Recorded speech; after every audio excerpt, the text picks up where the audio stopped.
ബഹുമാനപ്പെട്ട അച്ഛന്മാരെ, ഞാനിപ്പോൾ നിൽക്കുന്നത് ഒറിഞ്ഞോസ് രൂപതയിലെ ബിരാജാര എന്ന് പറഞ്ഞ ഇടവകയുടെ മുമ്പിലാണ്. ഇവിടെയാണ് ഞാൻ വർക്ക് ചെയ്യുന്നത്.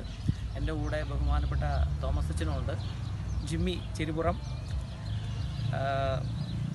ഈ രൂപതയുടെ തന്നെ ഒരു അതിർത്തി പ്രദേശത്തുള്ള ഒരു ഇടവകയാണിത്.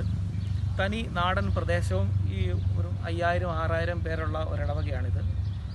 ഒത്തിരി റൂറൽ കമ്മ്യൂണിറ്റികളുണ്ട്, ഒരു 5-6 കമ്മ്യൂണിറ്റികൾ. അതിൽ പലയിടത്തും ദിവസങ്ങളിലെല്ലാം പോയി കുർബാന ചെല്ലാറുണ്ട്. മിക്ക സ്ഥലങ്ങളിലും കപ്പയാളയൊന്നുമില്ല, വീടുകളിലൊക്കെയാണ് കുർബാന ചെല്ലാറുള്ളത്. പിന്നെ ഇവിടെ തന്നെയാണെങ്കിലും ഈ സിറ്റി ചെറിയൊരു സിറ്റിയാണ്, ഒരു 4-5000 പേര് താമസിക്കുന്ന ഒരു സിറ്റി. ഇതിനകത്ത് തന്നെ പല സെക്ടറുകളായിട്ട് തിരിച്ചിട്ടുണ്ട്. അങ്ങനെ സെക്ടറുകളിലും കുർബാന ചെല്ലുന്നു, രോഗികൾക്ക് കുർബാന കൊണ്ട് കൊടുക്കുന്നു. അങ്ങനെ ഒരു ഇടവക പ്രവർത്തനം തന്നെയാണ് സത്യത്തിൽ ഞങ്ങളിവിടെ ചെയ്യുന്നത്.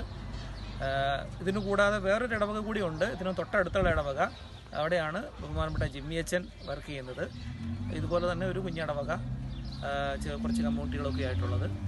അപ്പോൾ ഇതൊക്കെയാണ് ഇവിടെ ഞങ്ങൾ ചെയ്യുന്ന ജോലികൾ. വളരെ ശാന്തവും സുന്ദരമായൊരു സ്ഥലം. ബ്രസീൽ എല്ലാവർക്കും അറിയാവുന്ന പോലെ തന്നെ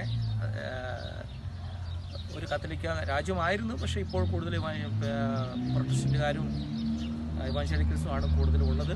പക്ഷെ എന്നാലും ഒരു 60% കത്തോലിക്കർ ഉള്ള ഒരു സ്ഥലം തന്നെയാണ്. ഇതുകൂടാതെ മറ്റ് 2-3 ഇടവകളിൽ കൂടി നമ്മുടെ MCBs അച്ഛന്മാർ വർക്ക് ചെയ്യുന്നുണ്ട്. ഇതിന് തൊട്ടപ്പുറത്തുള്ള വേറൊരു ഇടവക, സം പേതുരു തൂർവ് എന്ന് പറയുന്ന ഒരു ഇടവക. അതുപോലെ ബഹുമാനപ്പെട്ട ഫ്രാൻസിസ് പുതിയാമട അച്ഛനും നമ്മുടെ ജിനിൽ അച്ഛനുമാണ് അവിടെ ഉള്ളത്. അതുകൂടാതെ ഓലോ എന്ന് പറയുന്ന ഇടവകയിൽ ഷിബു അച്ഛനുണ്ട്. അവിലാഞ്ചി എന്ന് പറയുന്ന ഇടവകയിലാണ് ബഹുമാനപ്പെട്ട ജിമ്മി അച്ഛനുള്ളത്. അതുപോലെ അലക്സ് അച്ഛൻ വർക്ക് ചെയ്തുകൊണ്ടിരുന്ന കാംപൂസ് നോവൂസ് പൗലീസ്ത എന്ന് പറഞ്ഞ സ്ഥലം, അച്ഛൻ നാട്ടിലേക്ക് തിരിച്ചു പോരുകയാണ്. പക്ഷെ അങ്ങോട്ടേക്ക് നമ്മുടെ ബഹുമാനപ്പെട്ട ഷിബു അച്ഛൻ അങ്ങോട്ടേക്ക് മാറുകയാണ്. അപ്പോൾ ഇതൊക്കെയാണ് ബ്രസീലിലെ ഞാൻ വർക്ക് ചെയ്യുന്ന ഈ സ്ഥലം, ഞാനും ജിമ്മി അച്ഛനും വർക്ക് ചെയ്യുന്ന ഇടവകയും ചെയ്യുന്ന പ്രവർത്തനങ്ങളും. അപ്പോൾ എല്ലാവർക്കും നന്ദി. Thank you.